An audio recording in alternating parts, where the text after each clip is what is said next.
Hello there. I wanted to discuss the techniques I'm using to help my peroneal tendonitis, which essentially is also called Fibularis longus.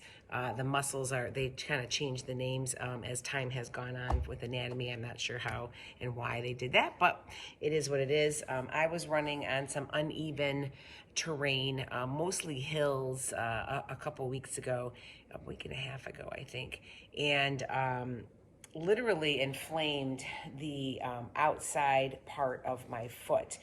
These two tendons come down, they attach. One attaches here, the other one comes down and attaches at the base of the first metatarsal. They basically evert your foot or turn your foot out.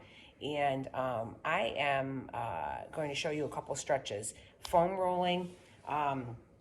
I have been using this foam roller, and I essentially rotate my leg outward so that I am really kind of pushing down and getting that soft tissue to really loosen up. And then I rotate into the calf muscle on the posterior part, and then I internally rotate and do all aspects of the calf.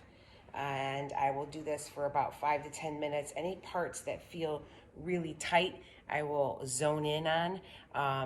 Now, when I look at an injury, I look at from the foot all the way up. So, having said that, the calf stretches, I will go through calf stretches as well as quad, hip flexor, hamstring stretches, glute stretches, and kind of work my way up, because whatever took place is a mechanical issue, and you basically have to look at the whole body, and you just can't zone in on one area. Now, I will say the next thing that really helped me is I have a lacrosse ball. I can remember the name of it. And so what I also did is in the intrinsics of the foot, I basically, in my bare feet, have used this lacrosse ball, which is quite hard, if it can get it to, so a tennis ball, a lacrosse ball, you really want to kind of get into the base of the foot, the plantar surface of the foot, because you'd be surprised at how many muscles tighten up when something is hurt. Everything around it basically compensates and starts to tighten because it wants to protect against the area that's sore.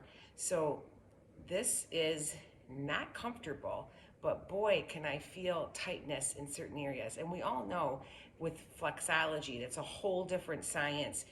They will tell you there are points in our bottom of our feet that innervate and basically tell all sorts of things to the rest of the body.